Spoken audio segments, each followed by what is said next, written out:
It is 7:08, and I would like to call to order the May 9th, 2024 meeting of the Waukegan Planning and Zoning Commission. Can we have a roll call, please? Anderson? Bill? Here. Grimes? Here. Haug? Hates? Here. Young? Rivera? Here. Rodriguez? Here. We do have a quorum, and I want to point out we have just a quorum, so I want to thank all of our commissioners who made it here tonight. We had a few commissioners that had commitments and couldn't be here, so we do have a quorum, so we can conduct business. Next item on the agenda is the minutes of the April 11th, 2024 regular meeting of the Planning and Zoning Commission. Do we have a motion to approve? I move to. Motion by Commissioner Haynes to approve. Second by Commissioner Rivera. Are there any comments, corrections, or changes to the minutes? No. Can we have a roll call vote, please, to approve? Anderson? I'm sorry. Bill? Yes. Grimes? Abstain. Haynes? Yes. Rivera? Yes. Rodriguez? Yes. Motion carries. Minutes are approved. Okay, next item on the agenda is audience time. And this is an opportunity. Oh, before we start, I would like to just thank, there are some people here that took time out of their busy schedule to be here. And I'd like to thank, first of all, Lake County Commissioner Mary Ross Cunningham. Thank you for being here with us. Okay, and Alderman Florian. Where's Alderman Florian? She's out in the hall. She is the person that comes to every meeting, and we're just very happy that she's here and follows everything that happens here. She says it just makes her so much well prepared whenever she has to vote on something because she's been here. And I'd like to acknowledge Alderman Keith Turner for being here. Second meeting in a row. You might become a regular. Thank you for being here. Next item on the agenda is audience time. And this is an opportunity for anybody here who would like to address the commission on any item, whether it's on the agenda or not. Now, for those of you who are here for an agenda item, we have the PADS request. We are having a public hearing on that, and you will be allowed to speak, ask questions, make comments during that time. So anybody who wants to address the commission at this time regarding any matter, you're welcome to speak now. Do we have anybody? No? Okay, good. Thank you. Now, at this point, I would like to suggest that we move the order of business so that we can cover the new business first. Let me just see by a show of hands. How many of you are here for the UDO? Most of you don't even know what that is. Okay. How many of you are here for the PADS request? Okay, thank you. So, in recognition and respect for your time, I would like to ask the commissioners to go along with my suggestion that we move new business ahead of old business so that we can get through this item and let all the people who are here for that leave early so they don't have to sit through something that they didn't come here to sit through. Does anybody have any objection? No objection? No motion needed. This is just by consent. So if, as long as no one has a problem with that, we can switch around the schedule. See, Ralph, this is why we have them here. We need them. Okay, so we're going into item 4, new business. Zoning calendar 20. There are 3 items on here, and I'm going to read out what they are. And these are all going to be presented as one item, but there are 3 separate items that we're voting on. So even though the request is going to be presented as one item, we are going to vote on these individual items separately. So, new business. A, zoning calendar number 2747 is a request for a map amendment rezone from B2 Community Shopping District to OI2 Office Industrial District at 3633 North Lewis Avenue. Item 4B, zoning calendar number 2748, is a request for the variance from the minimum parking requirement for a homeless shelter at 3633 North Lewis Avenue. And item C, zoning calendar number 2749, which is a request for a conditional use permit for a homeless shelter in the OI-2 Office Industrial District at 3633 North Lewis Avenue. Who is going to be presenting for the city? Okay, Isabel is ready. Isabel Guadarrama, Senior Planner for the city. So like you stated, there are 3 applications from PADS Lake County. The subject property is 3633 North Lewis Avenue, currently in the 8th Ward. It's around 1.15 acres. Next slide, please. Just to orient yourself, it is off of Lewis Avenue. I have a zoning map right there in front of you. It's currently the Travel Lodge. It's Zone B2 Community Shopping District. It is adjacent to residential and business districts. To the north, we do have the Chase Bank, and south, I believe it's a church. I can't remember the name, but it's a church. Next slide, please. Again, a bigger map. It's all the way up to the north, almost by the airport. Next slide. So PADS will have a presentation going more into depth on their programming, but just key information is that this shelter will be for families with kids. Their stay would be up to 90 days with the opportunity to extend the 90 days. It will serve the homeless population in Waukegan, but also in Lake County. They will provide wraparound services. The current, I believe, hotel has 64 rooms. There won't be much change to the layout, but there will be 224 beds. There will be additional showers in the main lobby. They are proposing a playground and a sports court for the children that would be staying here towards the north. And the property will have security, and that be alarms, personnel, cameras, and so on. Their administration building will stay at 1800 Grand Avenue, and that's where the screening will happen before the families come to this location.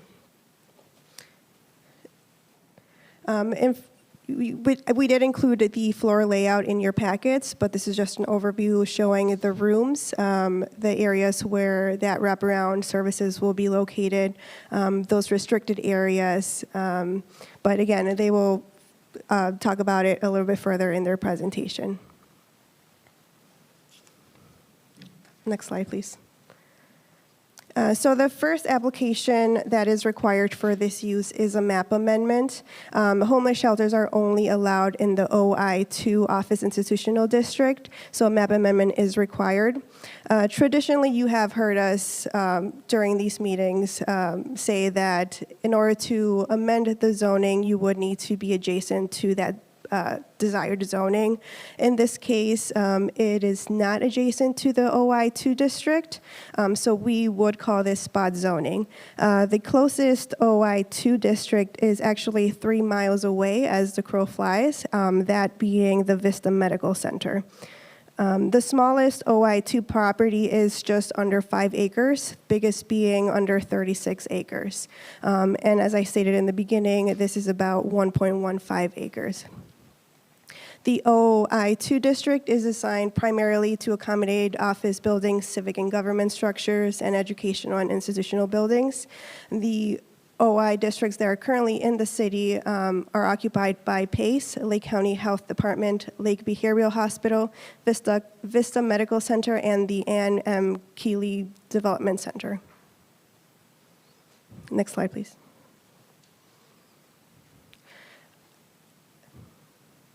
So in order to allow this homeless shelter, they did need to apply for a conditional use permit as well.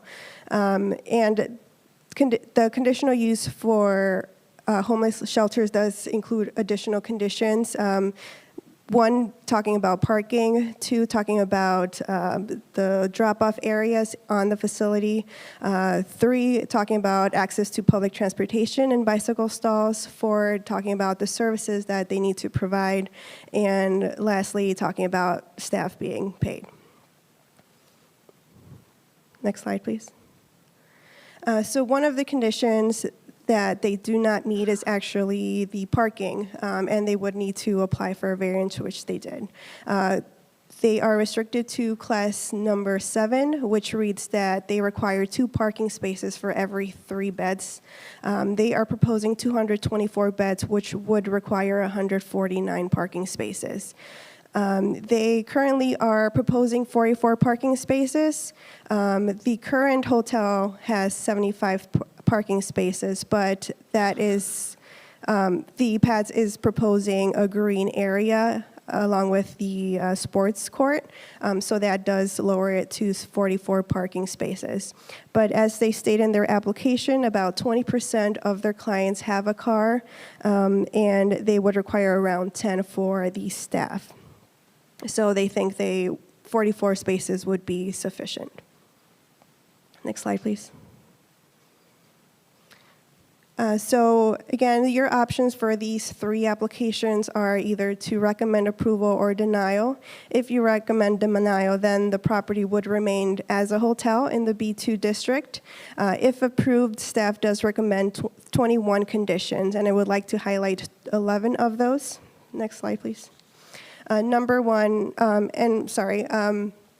before I read them, I did provide the latest version. Before this meeting, we did have a conversation of how each condition should be worded to benefit both parties.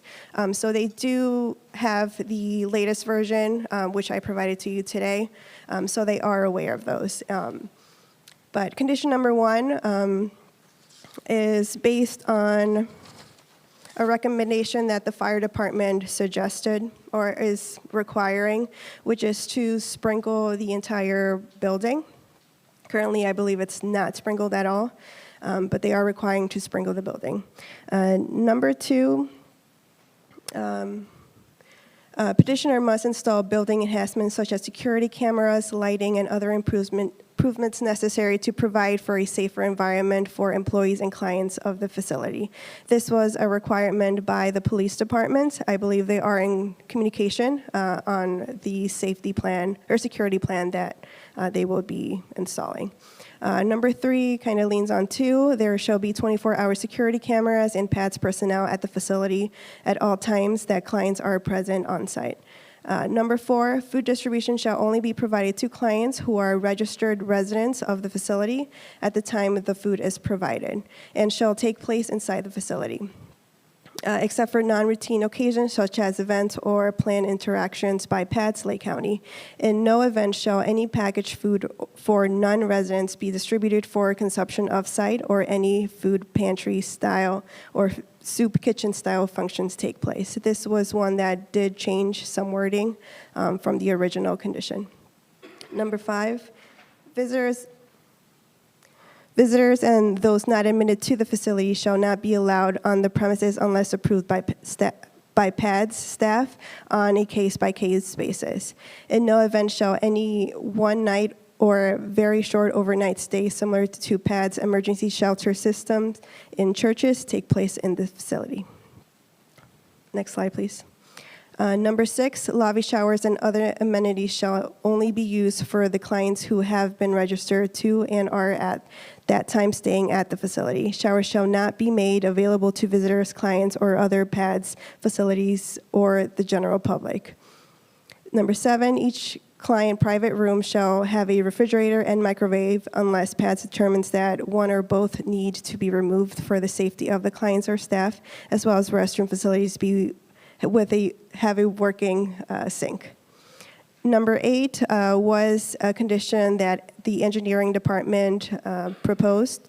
Petitioner must reach out to PACE to request an additional bus stop in front of the facility. PACE shall receive and review its plans and routes to assess its ability to add a bus shelter in front of the property within the next year from May 2024 to May 2025. Pending PACE approval of the shelter, the petitioner shall provide a public easement for the bus shelter as required by design. PATH shall utilize its current vans and buses to fill public transportation gaps. I believe the closest PACE stop is about half a mile away, I believe 2 blocks away. And number 9, all new fences must be installed to code. The existing fence must be replaced with the finished side facing the adjacent properties and any necessary repairs made. Currently, the fence is not to code. It is facing the other way. Then the finished side should be facing the neighbors, but currently it faces the property, the hotel. Number 12, only families with children shall be accepted to this facility, which is what they're proposing. 13, this facility should act as an emergency shelter provided only temporary time-limited shelter, not a transitional living facility.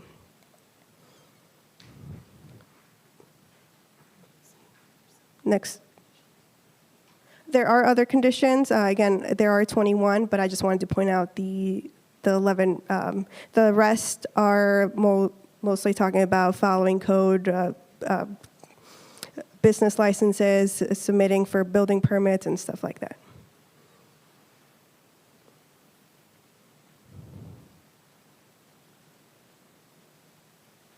Are there any questions?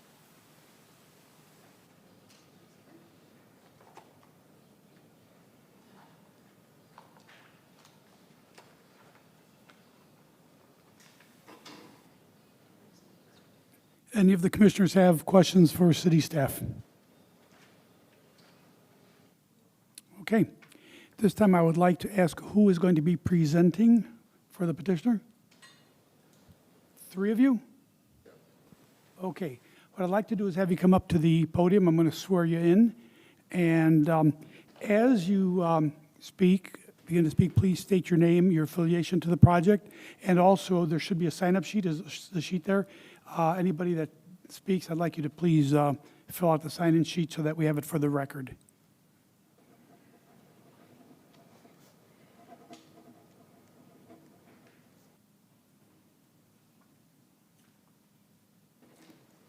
Would you all please raise your right hand? Do you swear or affirm that the testimony you're about to give is the truth, the whole truth, nothing but the truth? I do. Okay, please proceed.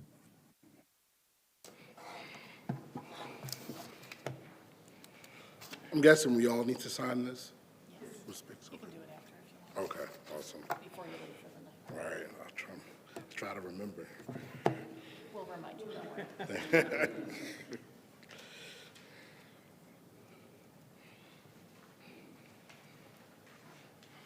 Okay. Okay. I'm already screwing up here.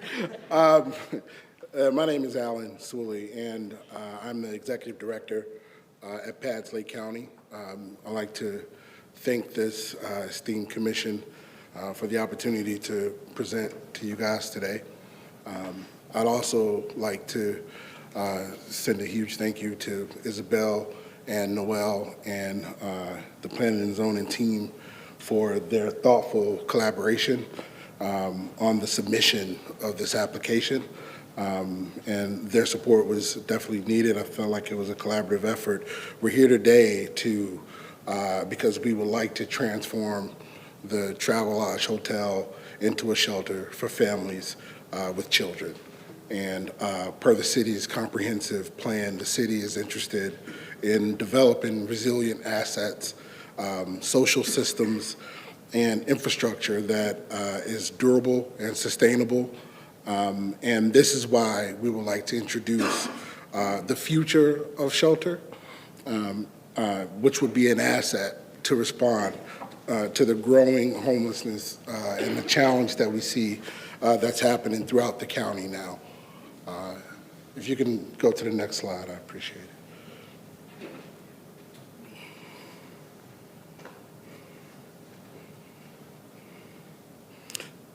So like I said, this is the Travelodge Inn, and this is where we will begin the process of transforming the way that we think about the social challenges that we have in the county and start to provide the assets that respond to those challenges.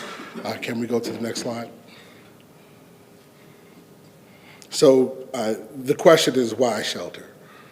And Lake County's homeless challenge is becoming more and more complex, more and more entrenched, and it's requiring new types of assets to respond to these challenges. There's been a 75% increase in families that are experiencing homelessness within Lake County, and PADS has recorded just in the last 12 months a 310% increase in the number of children in our shelter that are homeless. So this time last year, we had about 50 children in our system. Now we have about 205. A shelter designated for families is critical to meet the growing need and the growing housing challenges that we see. And so just a few data points. I won't go through all of these, but I want to demonstrate the system-level challenges that we're approaching and why this kind of asset is so important. And so what you'll find is 30% of the county residents are either in poverty or on the brink of poverty. They are asset limited and income constrained. So that means that any kind of external volatility will eventually bring them to our doorstep. And so that's 30% of the county population. 62% of Waukegan and Zion and Benton residents are in poverty and or asset limited and income constrained. 62% of our residents in this area may darken our doorstep. So those are large numbers. What we find specifically in Waukegan is that 38% of contacts with 211 came from the Waukegan area, and 8% came from Zion, which was the second largest contact area. So there's a large disparity between the first and second, between Waukegan and Zion. PADS currently has 507 individuals in shelter currently. It's the largest number that we've ever had at one single time. Next slide, please. So the case for fixed shelter. So, you know, this conversation didn't start with us last year. There was a study done in 2019 by the Corporation for Supportive Housing that demonstrated the need for fixed shelter. And so we're following, you know, best practices and best interventions. We recognize that a fixed shelter with a bed as opposed to a pad on the floor, it demonstrates more dignity and allows our clients to be seen effectively and reorients them to humanity to some extent. And I won't go through all of these, but there are a few that I wanted to share with you guys. When we think about fixed shelter as opposed to rotating shelter sites, what we find is that the fixed shelter gives us an opportunity to change the trajectory of our clients' lives. And what that means is our clients no longer have to work through competing priorities. They don't have to worry about getting to shelter from night to night, which was the night-by-night church model that existed before. So now they know and can predict that they have a bed to sleep in, and then they can begin to dream about their future. They could begin to work closely with a case manager to get housing and other services that they need. And that is critical because inside of this model, what we found, this temporary hotel model that we have, in the last 4 months, we've housed over 75 individuals.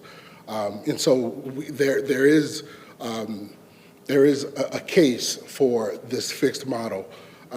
We also recognize that it promotes collaboration. One thing that we notice is that because this is an entrenched, intractable problem, it requires a cross-section of stakeholders to respond to that problem. And so this shelter will have the opportunity to have co-located services with other partners inside of this shelter that provides this wraparound support that creates this environment that pushes our clients, motivates our clients up and out, which is necessary to, one, change the trajectory of their lives, but also to change the landscape of the community. So we are really excited about this. The last is that what we're trying to do follows on the heels of previous models. And so Evanston Connections for the Homeless just recently purchased a 60-room hotel and transformed that into a shelter. DuPage County 2 years ago purchased a 120-room hotel and transformed that into a shelter. And so we recognize that this model and this approach is growing, and it's an easy way to transition from pads on the floor to beds in the air. And so we're excited about the opportunity to use this opportunity and leverage shelter to not just manage our clients in homelessness, but to actually manage them out of homelessness. And so PADS is interested in working in that way. If we can go to the next slide. And so why PADS? PADS has managed shelter for 30 years. It's been the anchor when it comes to the shelter response system in Lake County. And it's only fitting that we effectively transition to a more sustainable model to support the city in their comprehensive plan to develop these sustainable, resilient assets, but then also an opportunity for us to respond to the growing challenges that we see from the kids and our neighbors that are affected by homelessness. So we're good at it. This model itself is one that we are familiar with. Over the last 4 years, we've been dealing and working with clients in our shelter population in the hotel model. The only difference is that we don't own that hotel. So this would be the first time that PADS has control over its asset as well as its programming, so that we can actually start to demonstrate the outcomes that we want to see. We've adopted a new vision, and that vision is one where no longer are we thinking about what it means to just do our work in isolation. How do we do this how do we do this in concert with our partners? How do we approach it as a systems change opportunity? And how do we identify the assets necessary to do that? This hotel is an asset, a social asset, to respond to the social challenges in Waukegan and throughout the county. We've expanded our program to meet the diverse needs of our clients, and we continue to do that. And you can trust that where we're going, we have the city's best interest in mind. And lastly, I have experience in this shelter model as well as residential management, and we have a decent amount of staff on our team who also have experience in the residential structure, which means that we have programming and we have rules and regulations that can be effectively and immediately transposed upon this shelter. So there's, it won't be a lot of fumbling through trying to find our way. We've got a model for that. And so we're excited to use that, to leverage it, to support our clients. Next slide, please. The Travel Lodge programming, what we, and thank you, Isabel, for sharing some of the programming that we were thinking about and plan to have. And I'll just, reiterate a few things. This is a family shelter for parents, and that should say children. And I think that some of the challenges that we see is that who's going to come into this shelter? PADS already has a robust process that helps us screen our clients effectively. We screen for sex offender. We screen for Lake County residency. We do a background check. We screen for appropriateness of shelter. Not all the time are our clients appropriate for shelter. Some may be appropriate for assisted living or things like that. Security, I think, is a big, it's an opportunity for us to demonstrate the safety and ensure that our clients don't have to worry about that portion of their life. And so we take security seriously, and I think that the city joins us in that. We're going to operate this facility 24/7 with staff on site. It's going to be owned and operated by PADS, and our staff are and will continue to be trained in mental health first aid, de-escalation, therapeutic crisis intervention, and collaborative problem solving, which is a model out of Boston University. And then obviously a high-level security training, which was offered by Waukegan PD, which we gladly accept, because we do see this as a partnership with the city. Next slide, please. We won't have any visitors there. This is a closed ecosystem, a closed system, and we will have partner collaboration on site. We've gotten initial commitments from NACASA to provide substance use services and the Job Center to provide workforce development services, Waukegan Public Library to have a satellite office there, and Family First to provide family support services there. And so, you know, we are really intentional when we're thinking about what this place will mean for the residents and the neighbors that darken our doorstep. And then lastly, it'll be professionally managed by Riverside Management, which also manages organizations like NACASA and A Safe Place. Next slide, please.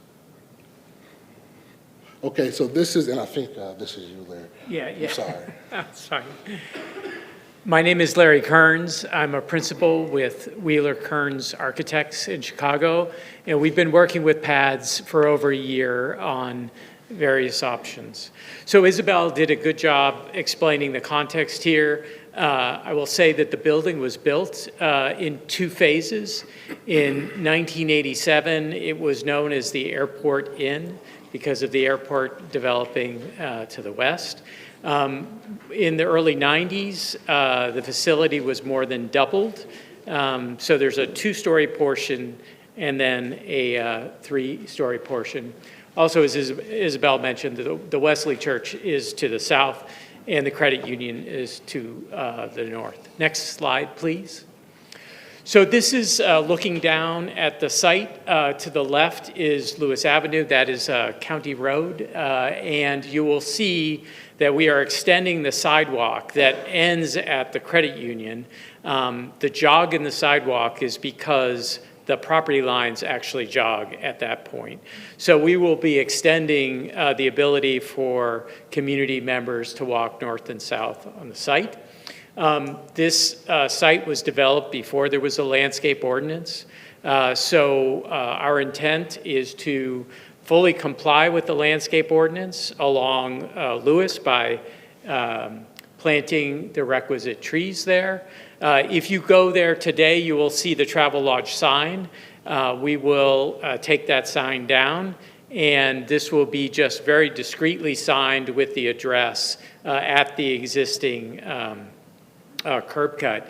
It seems like there was a curb cut planned to the north there for 2.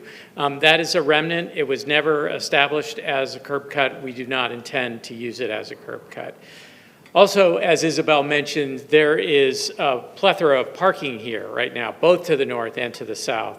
And we are proposing to convert the north side of this site to pedestrian activities. Also, as Isabel mentioned, there is fencing on 3 sides of the property, to the north, to the east, and to the south. To the east, I should say, is undeveloped land that is zoned residential. In particular, even within those bounds, we have a further fenced area that confines the east side and the north side. So this would be used exclusively by clients in this area. The playground will be for the youngest children is to the west side of that northern area. That will have a lower fence around it as well. All that fenced areas will have gates. All the emergency exits to the building will have a delayed egress alarm, meaning that if somebody pushes on the panic bar to get out of that, the door will not open immediately. There will be a delay, an audible alarm will go off. So the idea here is this, you can think of it as what you'd find in an art museum or anything like that, right? Where you want to have security on the outside. Around the sport court, particularly to the east we have gates that will have similar abilities to be secured. We'll have dual level lighting so that at night there will be a low level of light. The light fixture will have an occupancy sensor on it. When it detects somebody, the light level will rise, letting the person know that they've been detected. So the idea here is we become a good neighbor, a really safe neighbor, and that the entries in and out of this building are exclusively at that front entry that is supervised by staff. Also, as Isabel mentioned, the building was not sprinkled with fire sprinklers, and that will now be retrofitted, and the fire department connection will be provided at the southwest corner of the building. So we've kept the parking in place to the south, providing those 44 spaces, also the bike parking as well. Next slide, please. Okay, this is a sequence of plans of the structure.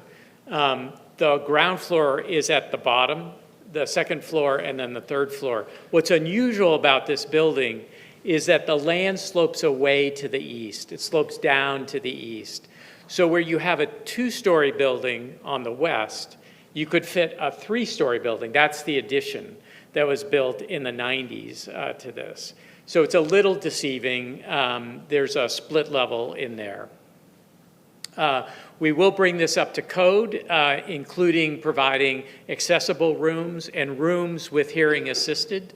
That's according to the state code. In the drawing here, the areas that are colored bright yellow are common areas to be used for clients and staff. The areas that are orange are dedicated to staff. You'll also see that these areas are distributed throughout, so there's always some sense of supervision on each floor. The blue areas are back of house. The units themselves are repetitive throughout. Okay, next slide, please.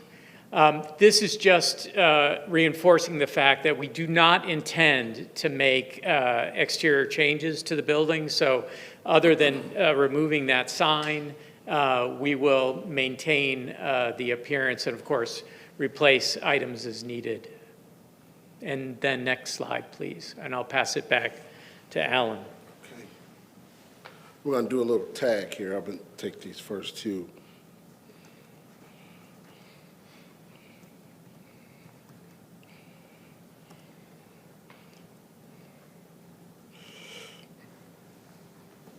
So, you know, when we think about whether or not this project will be injurious to the use and enjoyment of the other property in the immediate vicinity, I think that because we're not changing anything to the outside, there's a level of familiarity that will be kept. And it's currently being used as a hotel where guests stay for sometimes consecutive months at a time. The conditional use would probably reflect a similar use, but obviously with time limits. The enriched programming will support the homeless and their children. There will be no encroachments or easements needed to operate under the conditional use unless those proposed, obviously, by the city in our relationship with PACE as we're looking to bring a bus shelter to that area. And due to the financial constraints of the families that we serve, you know, less than 20% of the vehicles, less than 20% of our clients have vehicles, so that drastically reduces the egress and ingress in and out of the property. And so we think that not much will change in that area. Discreet, we want to continue to stay discreet. We won't have a pad sign on the site that works to our benefit as well as the city's benefit. We will ensure that the property blends in with other structures around it. Additionally, like the landscaping will respond to the Waukegan ordinance, ultimately beautifying the property. And lastly, we recognize that while hotels can be transient and the nature of this shelter may also be transient in the way that we're having 90-day stays with extensions should they be needed, we also recognize that the transient nature will be controlled. And so it's not just an individual that is, you know, staying the night in the hotel. It's someone that has been screened, processed, and there for a specific purpose, for a specific amount of time. And so there's a lot more control that will go into the programming that we'll be offering here. And when we think about whether or not the establishment and maintenance of our operation of the conditional use will be detrimental or endanger the public health, the proposed property will be used for shelter the proposed property will be used to shelter neighbors and their children, posing no foreseeable threat to the public.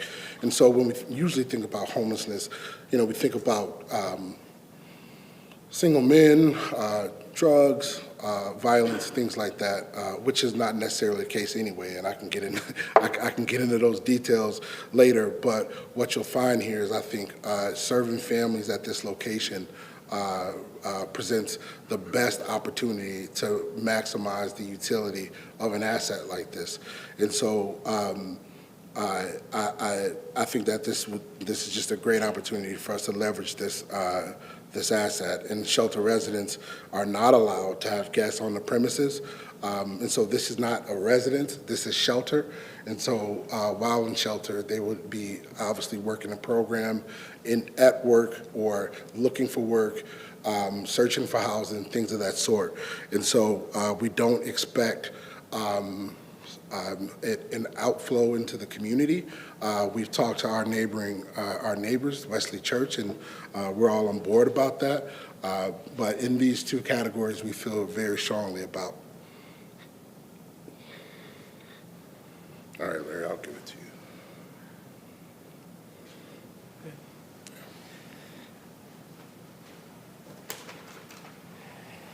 So the last 3 points, the first one is about congestion, recognizing that the number of trips of people coming and going from this facility will actually decrease with the population, the change of use in here. And even though this property is well maintained today, we are going to improve it as a good neighbor in terms of complying with all the elements of the landscape ordinance that we can, so increasing the number of trees, the green space, so on the site, and that we intend, as a good neighbor and as a safe neighbor here, to keep all of our commitments on that conditional use. So I think with that, that will conclude our presentation with the next slide there. Thank you.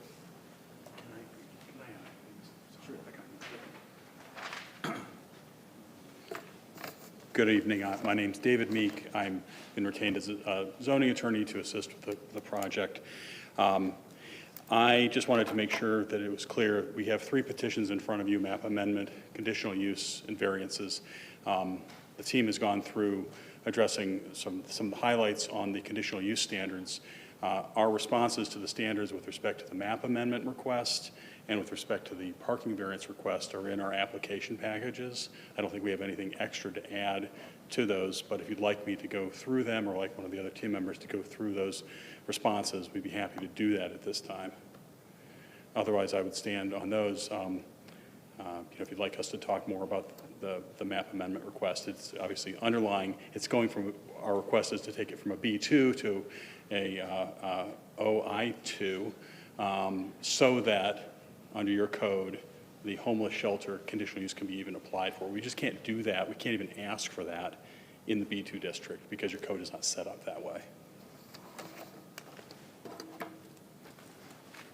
Okay, thank you. Any of the commissioners have any questions for the presenters? And please make sure you all sign that sign-up sheet before you leave. Yes, Commissioner Haynes. I just have a couple of questions. One is, I wanted to understand what the definition of the sports court is. What is that exactly? The sports court is just going to be a paved area. We're specifically avoiding any sort of permanent sports equipment there. So you can think about Foursquare or any just children's games just on a flat paved surface. So not like a basketball court No. or anything like that? No. Okay. I just want to understand that. Yeah, sure. Also, my question is, in the information that we received, there was no spaces for accommodating multi-passenger vehicles on site, but now since there was some changes to what the situation is with the bus stop, it does refer to PADS shall utilize its current vans, buses to fill public transportation gaps. Just wondering what the accommodations will be made in terms of parking for that. We would not need to have our vehicles parked overnight at the hotel, at the shelter. We currently utilize 2 other parking locations, one at 1800 Grand and then a block away on Indiana. So those wouldn't be stored on site. Additionally, there were, you've referred to wraparound services, and I love the list of people that are working with you, that you have a relationship with.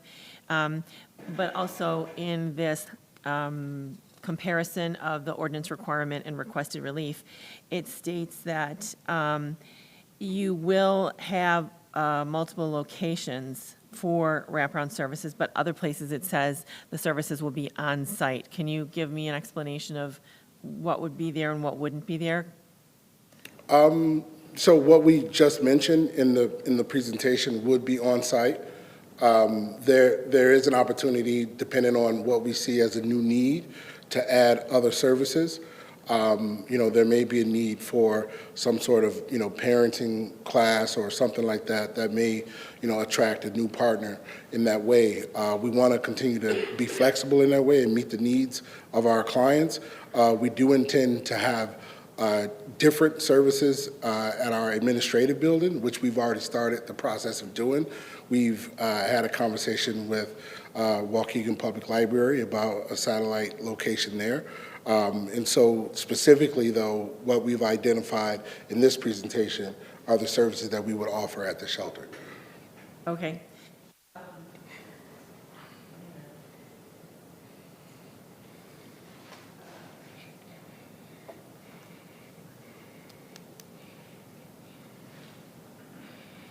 That's it for now. Okay, now I would like to ask the petitioners if they have seen the up-to-the-minute list of recommended conditions. According to Yes, city staff, this is something that was actually hammered out between the city and your organization, and everybody seemed to be in agreement with this. all good. Are you you're in agreement with this? Do you Yeah, feel that you yes. can comply with all these conditions? Yes, All 21 of them? all 21. Okay, thank you. Any other comments, questions? Sir, before you get, Yes, please. Sandy Stevenson, I'm an advisor to PADS.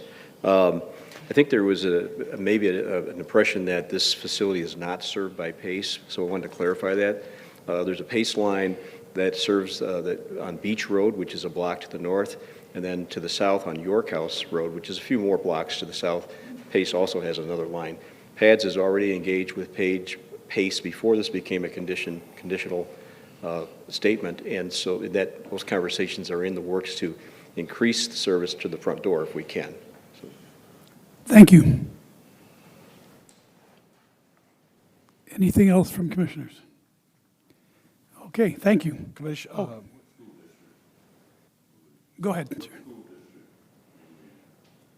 So there's an act called the McKinney-Vento Act that supports our families in traveling, providing transportation to wherever location they initially became homeless in. And so if we're getting someone from Gurney or Round Lake Beach, those individuals would be picked up and transported to those specific schools that they started at.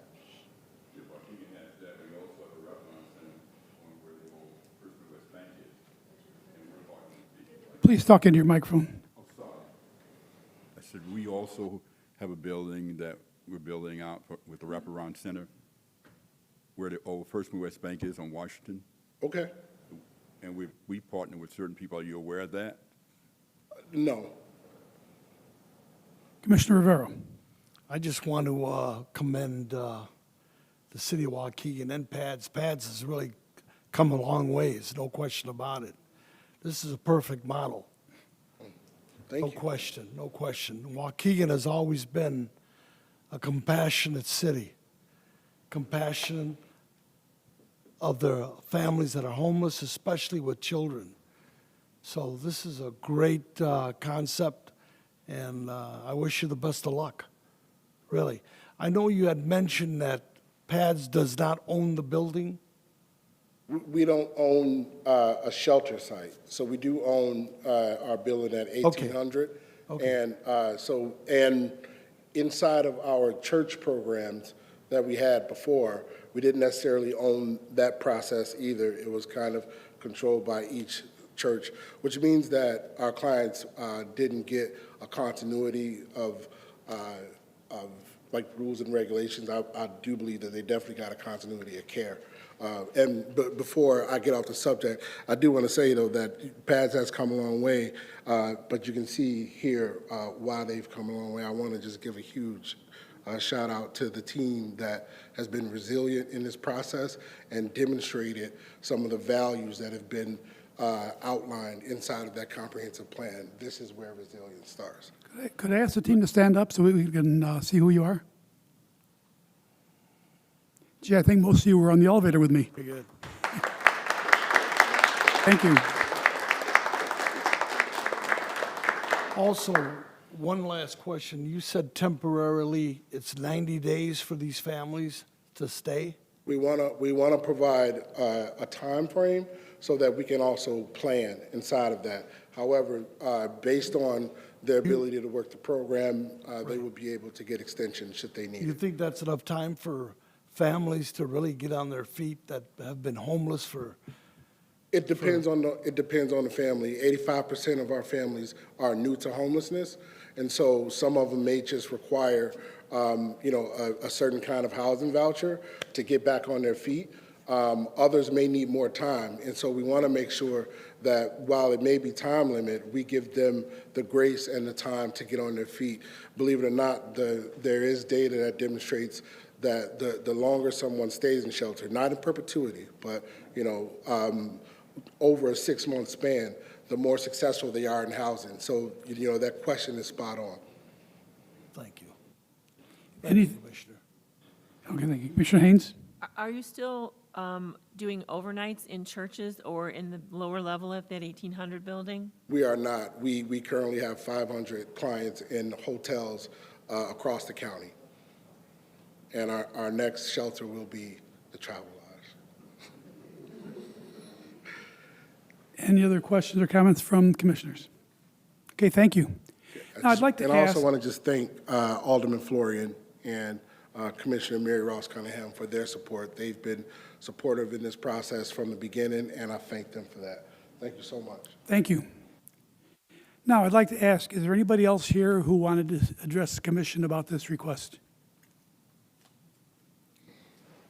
Okay, Alderman Florian, please come forward.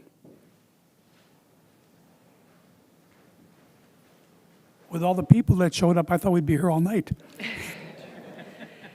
I know I'm not normally supposed to do this, and I apologize because I know I'm supposed to stay out of this, but this project is in my ward. When I was a young woman, I was involved when PADS first kind of came into existence, and we would have loved to have been able to do something like this way back then. And I couldn't be happier that this is happening in the 8th Ward.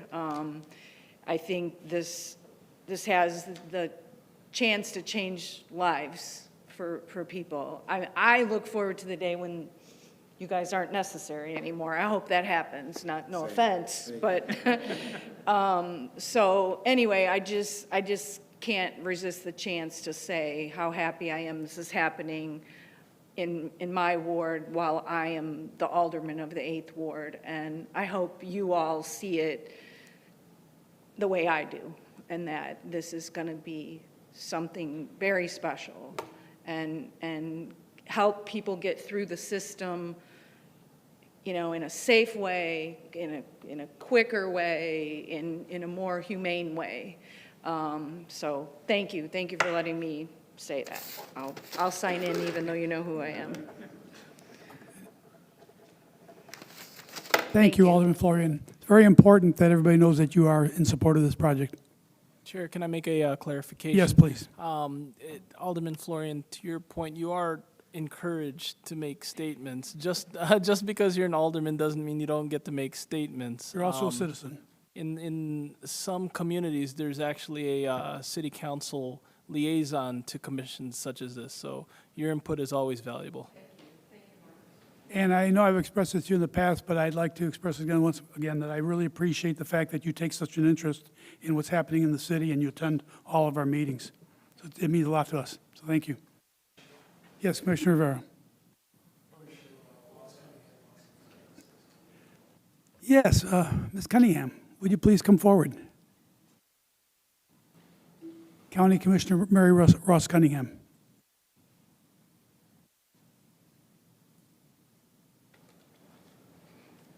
Good afternoon. I'll sign this when I Thank you. finish giving my accolation to. First of all, I want to thank this lady, Noel, and Brenda O'Connor. She just left us. She was our director for our housing community development for the county. Oh, my name is Mary Ross Cunningham. I'm the vice chair of the Lake County Board. I go back. This passes my heart. It touches me.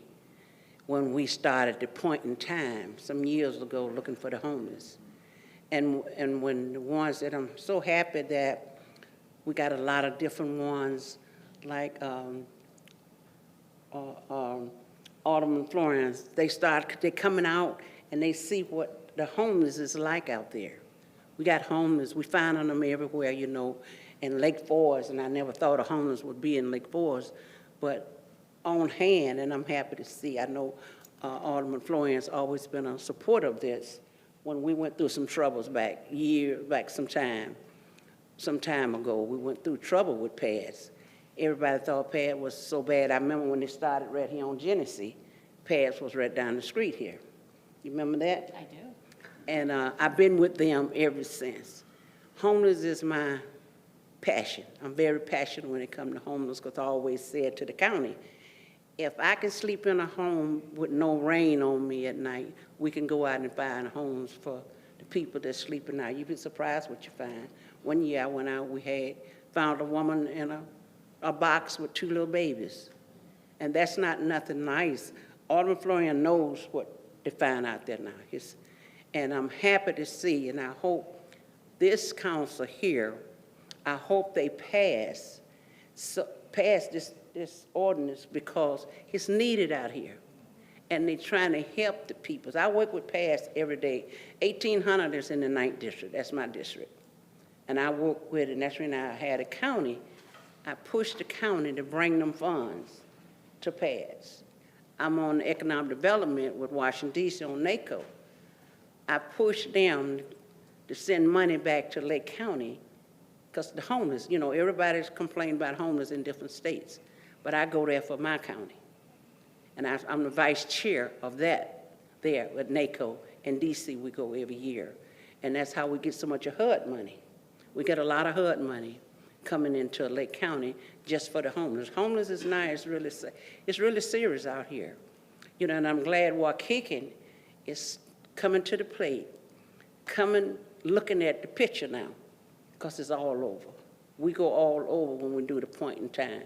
Sometimes some of you planning peoples need to come. Alderman Florian's there every year. She never miss with the county and other agencies. So I'm happy to see what's going on now in Waukegan. I was in Austin, Texas. It's bad there. They did a tour with me for the homeless. I flew there. It's bad. Nobody paying them. They're laying all on it. It's just terrible there. So I'm glad it's good. I love Waukegan, what we're doing. And I love the people that's trying to help to make it done. Take my hat off to Alan. When he first came, I know he was going to be good for Pat. I knew he was because he come ready in, boots on the ground. His heart is here. So I hope you guys listen to him and let's work together. Working together, you can get a lot done. And thank you, Isabel, for all your work you do here. So I just want to thank you. And the county always going to bring checks. I got checks to bring to you now. I'm always going to get money. I'm always going to get money to help the homeless. because if you look at them, you hurt you. Yeah, I love what I do, and I do what I love, and that's me, and I'm always going to be for the homeless, because they were somebody, you know, they just hit bad luck. You find all kinds of peoples out there, you know, that just I talk to, and I'm at Pass. He know I'm there every day, bringing somebody, every day. So I want to thank you, and I know this is a good board. And I know you're going to put your heart where God's in the right place and do the right thing for our homeless. Thank you. Thank you very much. We have two letters here that I'm going to read into the record. These are both letters of objection. One is to zoning calendar number 2747, and the other one is to zoning calendar 2748 and 2749. They both say the same thing, so I'm just going to read one of them. This is from Lisa Abdullah, 123 Lake Street, Waukegan, Illinois, 60085. And it says, she objects to the petition requested for the following reasons. One, I have received this application on short notice, and I need some clarification on the following points. What is the shelter's maximum capacity for adults and children? Can you please explain why this location is considered ideal? What is the current zoning for this location? Since the shelter will be in Waukegan, will it serve the homeless in Waukegan or homeless in the surrounding communities? Could you provide me with more information about the permit for a variance from the minimum parking requirement? What arrangements have been made for individuals who cannot access the shelter? Are there any transportation services available? How do you ensure unauthorized individuals don't trespass or loiter on private property? 6, what security measures are in place for shelter operations? Please elaborate on this aspect. Most of these items were covered in the presentation. Just for the record, is Ms. Abdullah here? Okay. So I don't think we need to address these. I just wanted to read them into the record since most of these items have been already addressed. So moving on then, at this point, I would like to ask for a motion, and we're going to go down these items one at a time, starting with zoning calendar number 2747, which is a map amendment to rezone from B2 Community Shopping District to OI-2 Office Industrial District at 3633 North Lewis Avenue. Do we have a motion?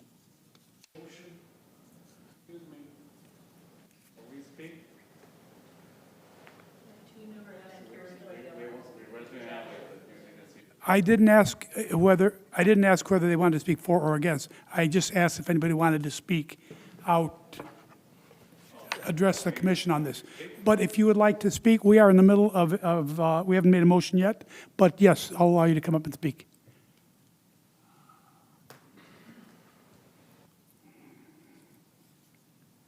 Please raise your right hand.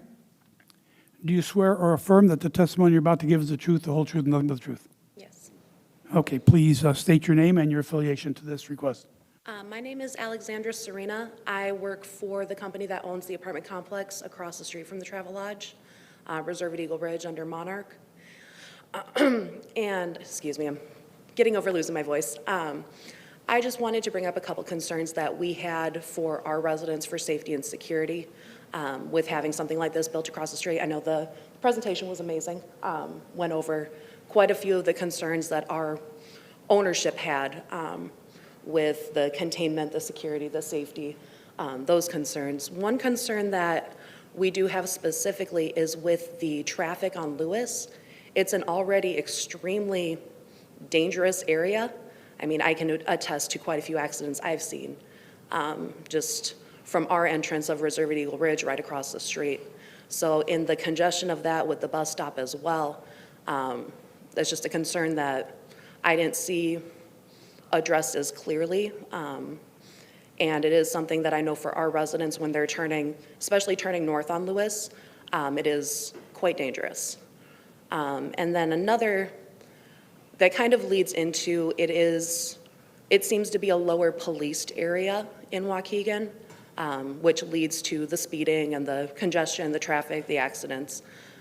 So just wanting to pinpoint if there would be a higher police presence with the shelter going into place there just to, like I said, going back to the safety, security of our residents, making sure our property is not gated. So making sure we're not going to have traffic walking through our property as well to get down to the neighborhood behind us or anything like that. So those are a couple of the concerns I wanted to raise. Okay, do the petitioners like to respond to any of that? Sure. I was looking for you. I'm here. Some of this we answered in the application. So for example, less than 20% of our clients have vehicles. And so we do expect that while currently the property, I think, has roughly 64 or 70 opportunities for vehicles to enter and exit the property, we'll reduce that number drastically. And when we think about what activity looks like during the daytime, we're reminded that these are, individuals that kind of reflect residents that actually live in that, I think, Eagle Ridge area, where they would be working towards housing, working towards employment, so they would be out in the community as opposed to wandering around, wandering the streets, or finding their way onto our neighbors' properties. And so we're hoping that with the reduction of vehicles needed on the property, that we won't necessarily see an increase in traffic. I will check with Pace to determine what it would look like for us to, I don't know, maybe move the bus shelter one way or another if one comes available. But we do recognize that concern and appreciate that comment.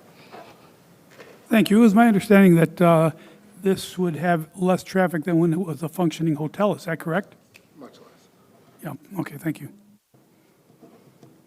Hi, how you doing? Wait, before you go on, sir. Regarding her concern regarding a lower policed area, is there any way that the person who made the comment or PADS themselves could ask police officers, the police department, to more routinely be in the area? Is there any way to ask for that to help alleviate some of that concern? Yeah, and we would definitely work with the police department, and that is a part of the security plan that we plan to present to the police department. Now I lost my train of thought, I'm sorry. When we think about what security looks like on the property itself, we will have constant walkthroughs.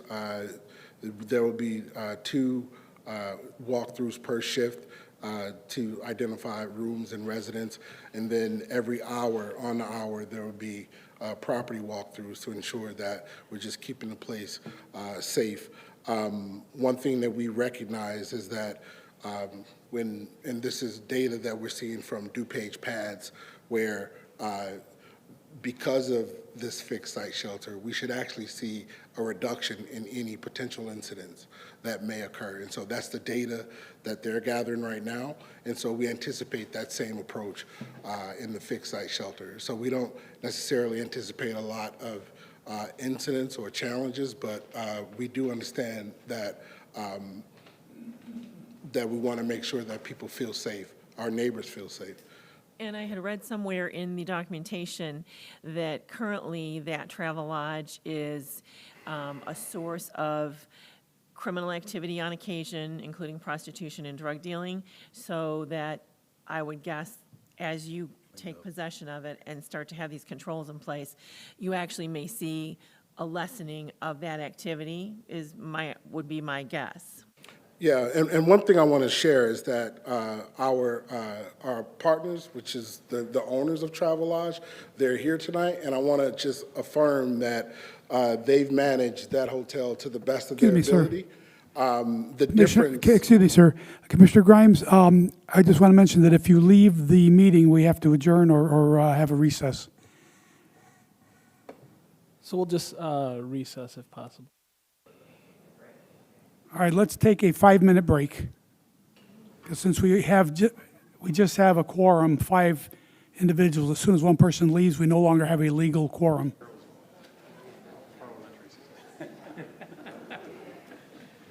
I would never make a good parliamentarian. I was planning to congratulate you with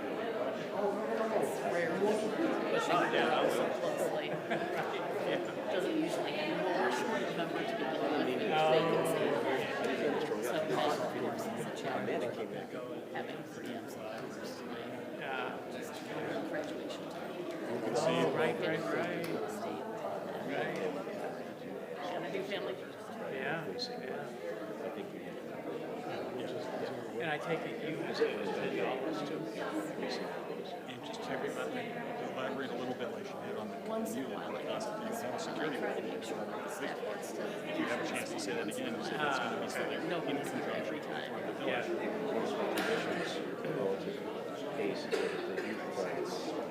the most part, I'm going here. Okay. And I try to schedule so that I don't miss anything. Yeah. But that might allow buses to actually go off. So it goes on Thursdays or Mondays, and it's on second Thursdays. Sometimes I have to miss something.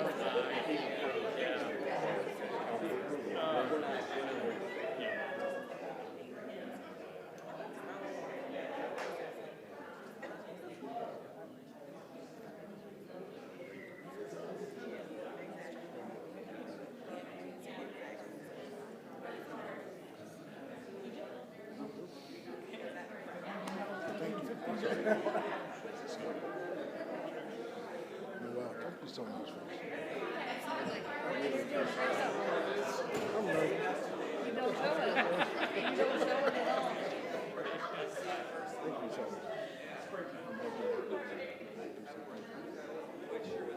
I would guess by their reaction, and that's fine.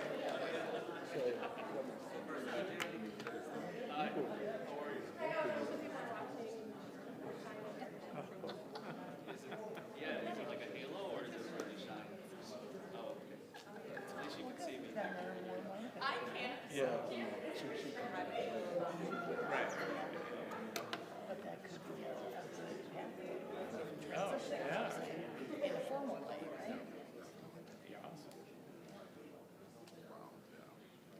And people that are still taking the same bus from the number to transition those across the street.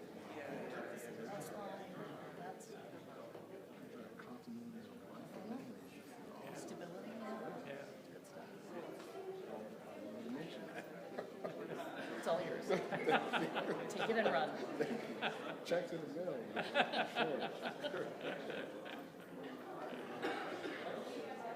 So how long usually Right. Yeah, we've got the one more item, you know, it's, nobody else is here for that except staff. Tonight anyway, so I don't know if that's gonna be discussion, if it's gonna be 5 minutes or 50 minutes, who knows? That's kind of up to them, so. But that's pretty far along, isn't it? Yeah, I mean, I'm hoping that they vote to recommend approval on it. But it's still gonna change some a little bit, you know, we're still going to final legal reviews and stuff. But I don't think there's gonna be any substantial changes that affects them in terms of the media, so they may or may not vote on that tonight. But there's no reason to make all of you sit through that, unless like David might be entertained by the conversation. But also probably had a long day, so maybe wanna call it good. and not Well, I stick think it's around probably for that. worth But, seeing what they say. It does live on our YouTube channel, it's being live streamed right now, it'll be there later on Waukegan TV, so you can always come back and do it. Okay, it's 8:21, we are now in session again. So I'd like to pick up where we left off, please. You were speaking about the current owners, if you wanted to finish that thought, the current owners of the Travelodge? Did you want to finish that thought? Yes. And so when we talk about like the level of, so first, they've done a great job managing the property. They've been a great partner in this process, and we appreciate the partnership. And when we think about some of the activity that comes from the hotel, I just want to make sure that it's not a negative light on them, and highlight the fact that while the hotel model is where you collect IDs and you let people into a room, the security level that we would have in the shelter is much different than any other hotel model that would potentially invite any kind of crime. So I wanted to just highlight the fact that that was happening. And then I want to just share that I'm hoping that, and this just gets back to our representative from Eagle Ridge, I'm hoping that we could potentially be partners in a way where we're currently working with their property manager to house 2 of our clients there. And so this is an opportunity to kind of demonstrate what this, continuity of stability looks like, right? You go from, living in Waukegan to becoming homeless in Waukegan to becoming sheltered in Waukegan and then back housed again, and we're utilizing the assets to do that. And so, I appreciate the opportunity for us to kind of connect in that way, and I'm hoping that this shelter does that in its own way. Thank you. Hi, good night. My name is Robert. I'm not going to say my last name because a lot of people knows me here for 11 years, and I know a lot of people from the government and police officers. Okay, my question was... Please say it anyway, for the record, your last name. Arciniegas. Thank you. Okay, so my question for him is another hotel is empty for how many, 5 years, 6 years? See, I work for a medical area, so I know I travel a lot. It's another hotel located in Green Bay and it's Washington or Grand. The building is empty. It used to be a hotel. My question is, how you guys choose the hotel in front of the residents? Second thing, when you was presenting your project, was a great project, but I don't have nothing against people, okay, shelters or things like that. I don't have nothing. But you never consider us. You always say the school, the bank, you say the church, but you never can say we have residents live in front of it, and you never say, okay, we talk to those people, see what they think about it. It never came in a point. So I was thinking, I lived there for almost 12 years. It's a great place to live, and I say is everything 100% great, but it's a place called my house, my home. I believe if I tell you I'm going to build a shelter in front of your house, you would be worried. Unfortunately, people who live in those shelters, they don't have money, they don't have places to go. We had to help. I help them a lot because, like I say, in the business I am for 11 years, I do that. But those people, you presented to them a lot of rules. When you go to a shelter person, the person wants going to follow those rules. Those persons going to follow that. We see a lot of shelters that people are outside. Even in Waukegan, in Grand Avenue, close to Lewis Avenue, is another shelter. The people is outside. They do camps. They put how you say? Like houses when you camping. How you say that? Tents. Tents. They put tents. So what happened? What happened to Waukegan, City of Progress? You guys got that. It's a great progress. It's a good project. But we want to know if it's secure for our residents in front, because there's a lot of people. It's like most of 300 apartments right there. And like I say, I call that my house. See? So I just want to know, you offer security, you offer police, doesn't go there too much. And police, we call, and it comes like 20 minutes or 30 minutes after we call. So we had to secure our kids. You say it's going to be kids in this shelter.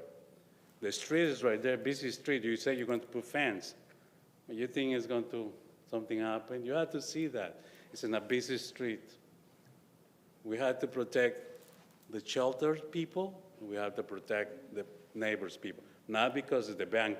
In the nighttime, the bank is not open. The school is not open. The church is not open. But we're there in the nighttime. We 24/7. So that's what I had to say. Thank you. Thank you very much. We're going to let the next gentleman speak, and then we'll let the applicant respond to that. Sir, I'd like to swear you in. Please raise your right hand. Do you swear or affirm that the testimony you're about to give is the truth, the whole truth, and nothing but the truth? Yes. Okay, please state your name and your affiliation to this request. Hi, my name is Christopher Aguirre. I'm actually the property manager at Reserve at Eagle Ridge.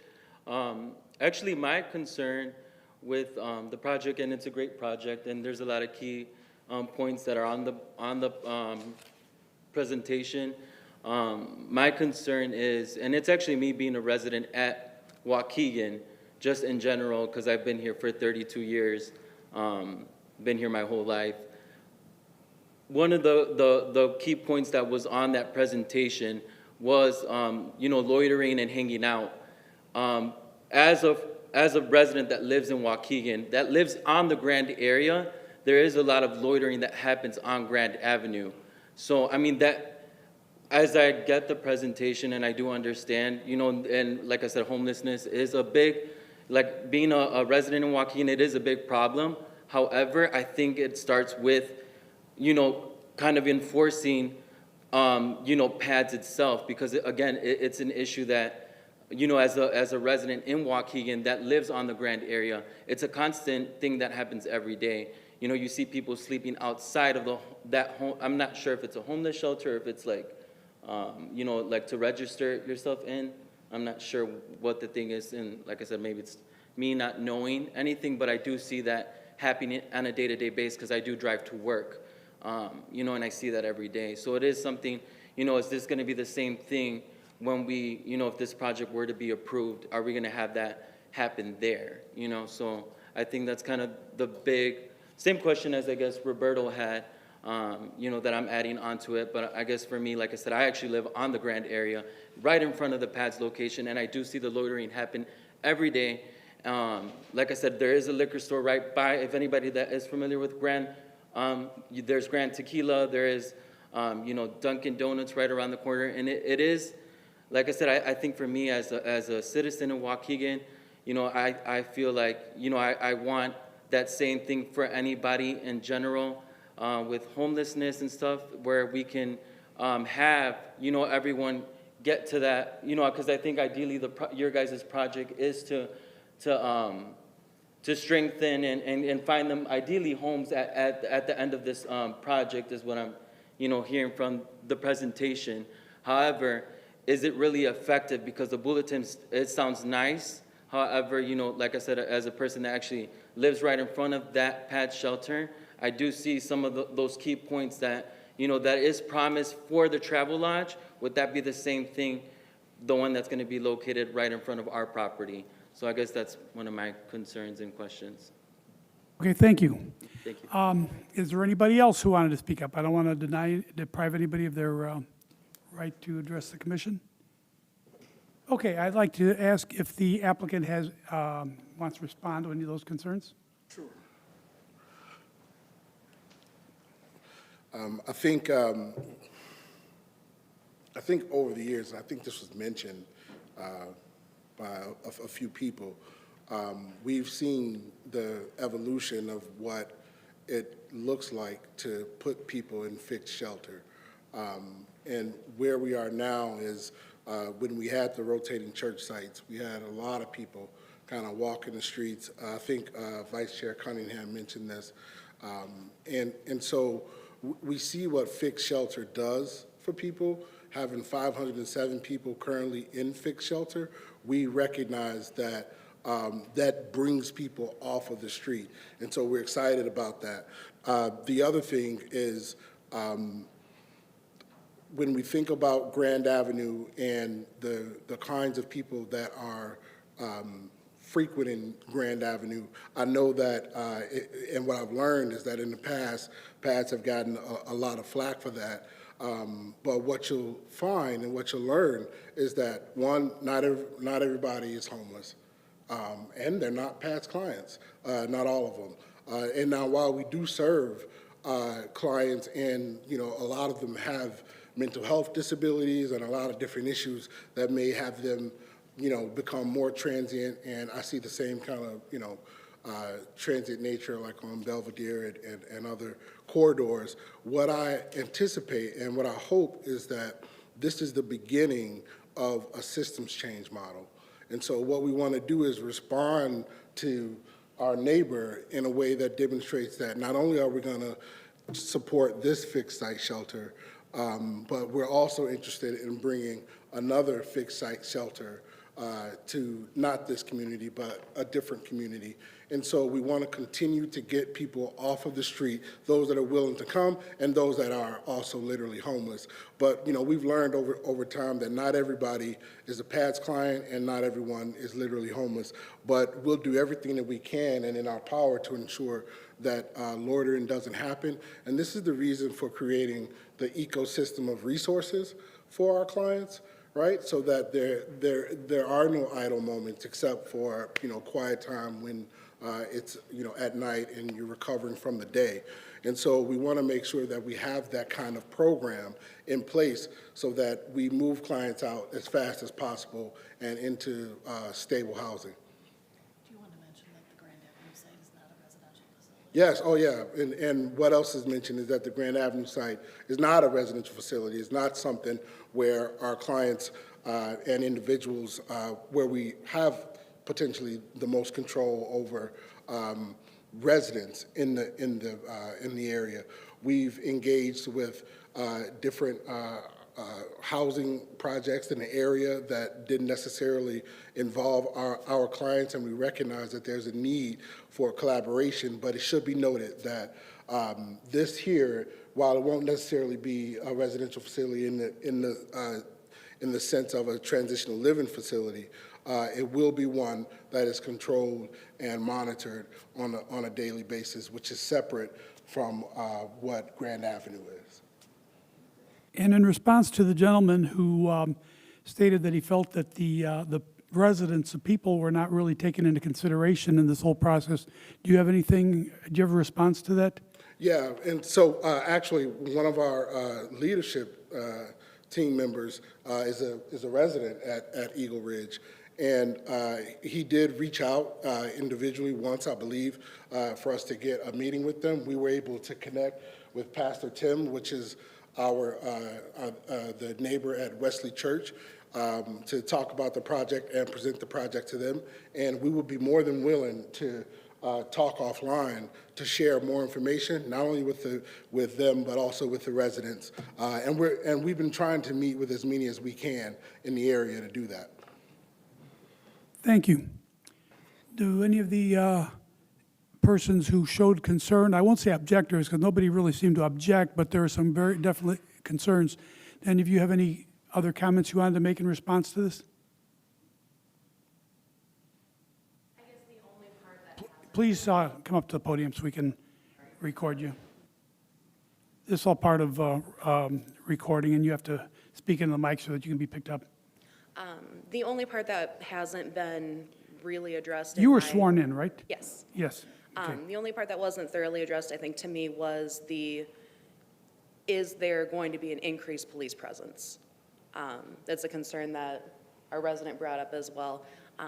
And I know you have the security on site and things like that, but I think our residents would feel more comfortable knowing that there was, as part of that partnership that you're working with the local police department, there would be an insurance of increased police presence.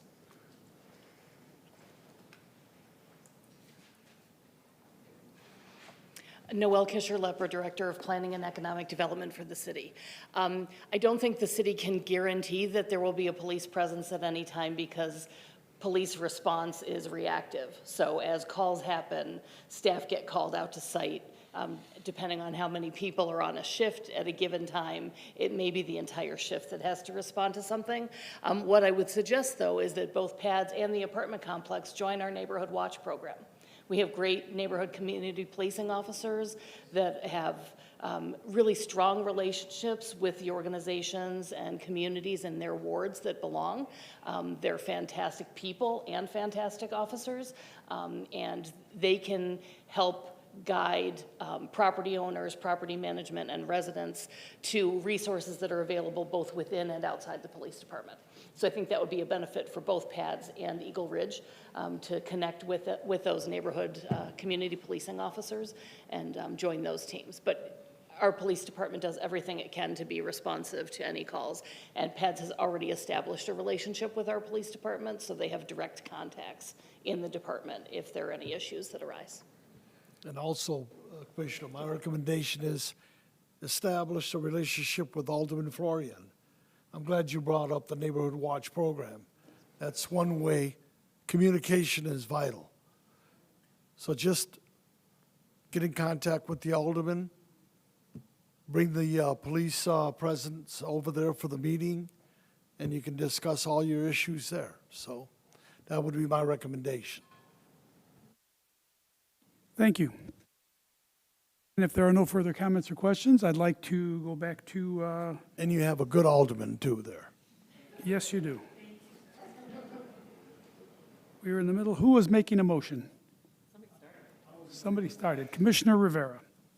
We're talking about zoning calendar number 2747. Would you mind pressing the button?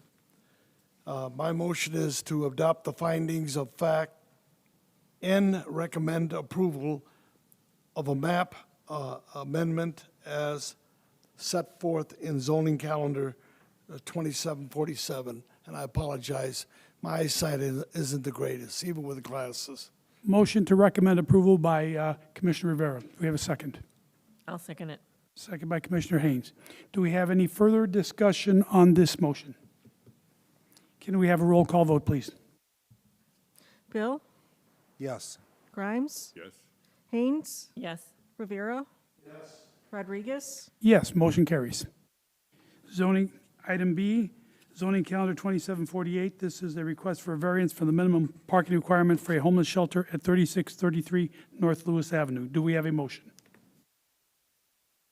I make a motion to approve, to adopt, let's see, a motion to adopt the findings of fact and recommend the approval of a conditional use permit set forth by zoning calendar 2748, subject to the conditions except, I think it's subject to all the conditions. yeah, all the conditions. We have a motion to recommend approval by Commissioner Bill. Do we have a second? I'll second it. Second by Commissioner Haynes. Any further discussion on this motion? Roll call vote, please. Bill? Yes. Grimes? Yes. Haynes? Yes. Rivera? Yes. Rodriguez? Yes, motion carries. Item 4C, zoning calendar number 2749, a request for a conditional use permit for a homeless shelter in the OI-2 Office Industrial District at 3633 North Lewis Avenue. I motion. A motion to adopt the findings of fact and recommend approval of a conditional use permit as set forth in zoning calendar 2749, subject to the condition. Motion by Commissioner Grimes to recommend approval. Do we have a second? Second. Second by Commissioner Rivera. Any further discussion on this motion? We have a roll call vote, please. Bill? Yes. Grimes? Yes. Haynes? Yes. Rivera? Yes. Rodriguez? Yes, motion carries. Congratulations to all of you. Good luck with your project.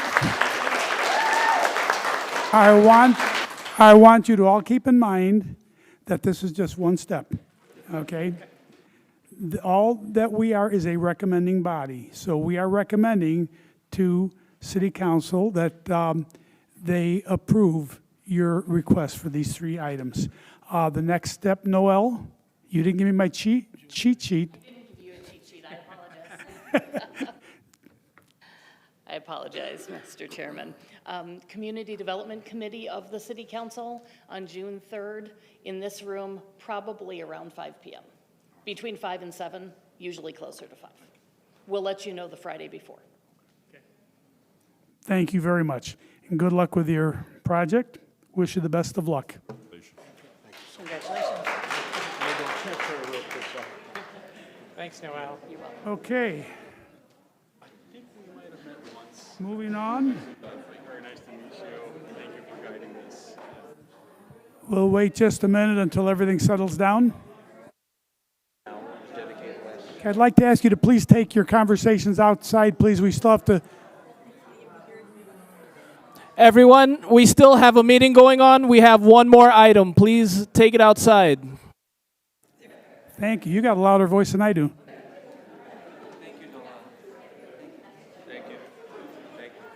Okay, next item on the agenda. We're moving back to old business. Item 3, the continuation of public hearing on the Unified Development Ordinance, UDO. Who will be presenting for staff? Sam Green. Mr. Green, thank you. Good evening, everybody. As you might remember, last month you received a presentation from our consultant team about the final draft of the Unified Development Ordinance. Since then, we've been doing a lot of crossing Ts and dotting Is. Turns out in a 250-page document, there's a lot of Ts and a lot of Is. So we're still working on those last details.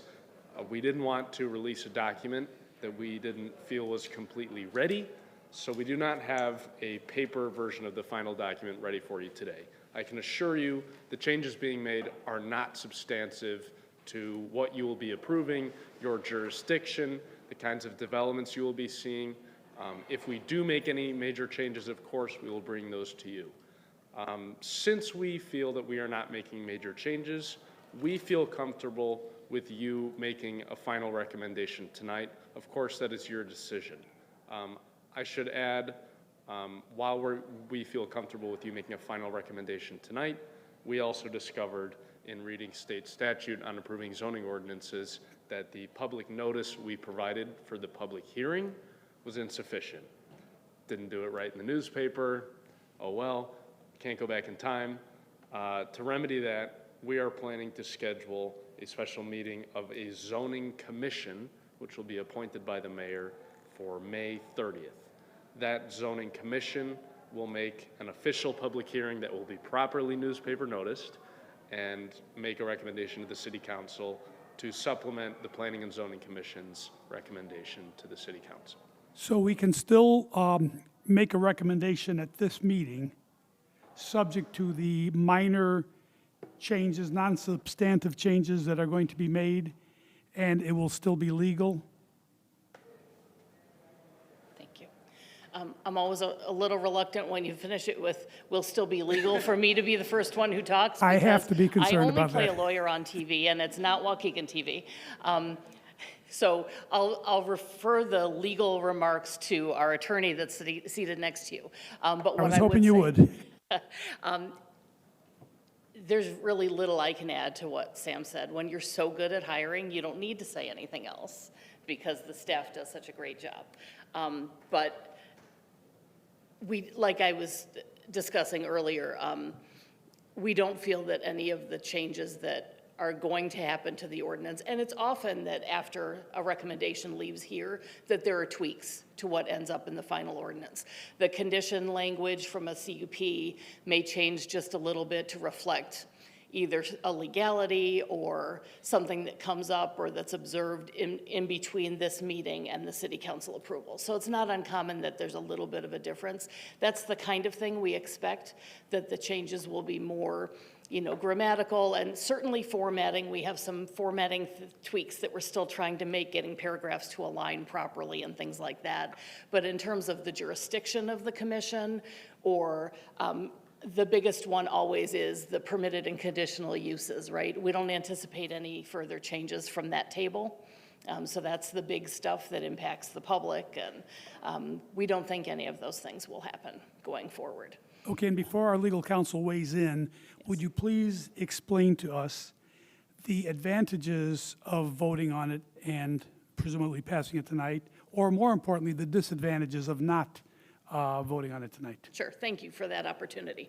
As you know, this whole process has gotten delayed beyond what we originally anticipated. We thought it would be approved last calendar year in the fall.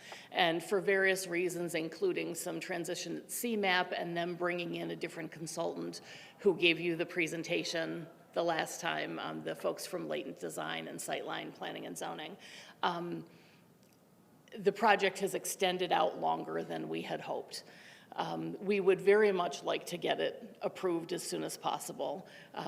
We've targeted some dates for those consultants to be back to make a presentation to the Community Development Committee, and we're having them hold dates on their calendars, and I don't like to do that to people if they don't need to continue doing that. So if we can stay on track to get a city council, to get it in front of the city council, at least for a discussion on an initial vote, would still like to do that in June. So by your taking action on it this month, whether it's tonight or if you're not ready to do it tonight, if you'd consider having a special meeting this month, perhaps on the date that we already have scheduled on the 30th, if you feel like another meeting is necessary. Then we could still advance it to the Community Development Committee on June 3rd so that they can have the first hearing at City Council on that day. If you're absolutely not comfortable with it, you know, you're the body that has the recommending authority. So if you're not comfortable with it, you should hold it until you are comfortable with it. You should feel like your recommendation to approve or not to approve is something that you're happy with, and that's the choice you've made. So if you're not ready, we're not going to push you. But if you are ready, and I think you heard at the last meeting that some of the commissioners who aren't here tonight and knew they wouldn't be here stated their support for it, and that if they were here, they would vote in favor. So you already know those folks are supportive. If you think that you're ready, assuming that there are no major changes to the document, and you're willing to make a recommendation to approve, we would greatly appreciate being able to stay on that current timeline. But again, if you're not ready, then you're not ready, and that's okay too. Now I'd like to ask our legal counsel to weigh in. So my primary concern, if you want to call it concern, is the notice requirements. And I just heard maybe a few hours ago that something was impaired with the notice. And the UDO is a zoning ordinance amendment, essentially. And there is notice requirements with zoning ordinance amendments. If they're impaired, then they're subject to challenge. You know, just like if you fail to notify for a variance and someone across the street decides to challenge the variance based on procedural due process, you know, you didn't go through the proper procedures, that's a risk. That being said, what I'm understanding from Noel is that a zoning commission may be appointed and will meet on the 30th. And so what this requires is a public hearing noticed, properly noticed, whether it's this commission or whether it's that soon-to-be appointed zoning commission, is, in my opinion, would meet that statutory requirement. And so if this commission tonight wanted to give some sort of, you know, okay, some sort of approval or recommendation for approval, I'm not as concerned about it because there is that upcoming zoning commission on the 30th that will have the public hearing. The fact that this is impaired does not weaken the I guess, the UDO, because you will have that subsequent, public hearing on the 30th. Thank you for those comments. And if I can maybe add a little bit of clarity, and I neglected to bring the verbiage from the state statute, so I'm going to paraphrase. It's a little quirky, which is the reason that we weren't exactly on top of it. So when the statute is referring to a zoning commission, it's referring to a temporary body. It's not referring to you as the Planning and Zoning Commission. That's just an ad hoc commission, right? Yes. So it's saying that the mayor, with the approval of the corporate authorities, will create this zoning commission whose sole purpose is to approve the zoning ordinance. And once that's approved, to have the public hearing and to approve the zoning ordinance, recommend approval to the city fathers, the city council. Fathers and mothers. That once that happens, then that zoning commission is abolished automatically. So our process has had a steering committee since its inception. Two of the members of this body have served on that steering committee. Your chairman and Commissioner Anderson have been on that steering committee since 2021, when we started this thing. And so that is the body that I felt all along was intended to be that zoning commission, or the old state statute language was zoning board, as a temporary body. And that steering committee was intended to cease functioning upon the adoption. So what my intention to do is at the May 20th City Council meeting, and I haven't discussed this in detail with the attorneys yet, so Attorney Martinez is hearing this for the first time here. I've been exchanging voicemails, but not a detailed discussion yet. But to ask the mayor and the corporate authorities to appoint the zoning commission, which will be the members of the steering committee, those 4 members, to hold the public hearing and recommend whatever their recommendation is to the city council, so that the city council can act, and then that zoning commission, which is the steering committee, would cease to exist as an ad hoc committee upon the adoption by city council. So it's a little quirky, but we don't want to miss that step. So, you know, your recommendation is still super important, but the state statute requires the zoning commission, that's an ad hoc body, to hold the public hearing and make a recommendation to the council. So this is something like a belts and suspenders then. You can Yes. have the recommendation from here as well as the steering committee. Both of them, or at least one of them, will satisfy statutory requirements. Redundancy is good. How can we lose, right? Yes. Assuming everybody feels the same way about it.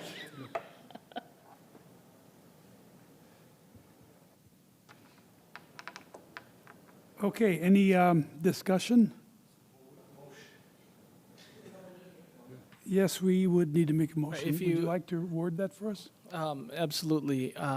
You've all had a chance to review the draft UDO. If you wish to recommend approval to the city council of the draft UDO, it's just as simple as that. In fact, I would phrase it as the UDO. It would be a motion to recommend approval to the Uniform Development Ordinance.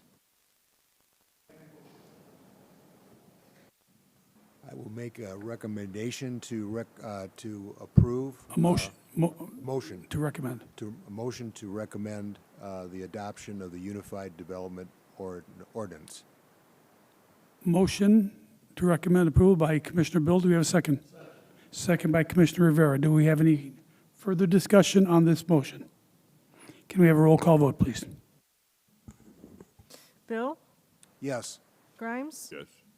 Haynes, Yes. Rivera, Yes. Rodriguez. Yes, motion carries. Thank you. We did our job. Thank you. And thank you all for taking the time to read that. I know that's not the most exciting reading material. Of course it was. You know, it's plenty of reading material. And again, I think we talked before about after adoption by the city council, we're going to work on some good education pieces. So we'll be sharing those with you as well as we go forward, so that we can all learn implementation. Website, I'm sorry? and an easy-to-use website. Yes. Yes. My team has been given access to make improvements to the website directly, so that will help us make sure that those materials are publicly available. And yes. Thank you all very much. You know, it is exciting when you realize how this is going to simplify things and consolidate everything. It just makes so much more sense having everything together like this. So, all right. Is there anything further we need to talk about? Any further discussion? If not, I would like to ask for a motion to adjourn. I move that we adjourn. And you do have Motion by Commissioner Haynes, Second. second by Commissioner Rivera. All in favor? Opposed? Motion carries. Meeting is adjourned at 8:56.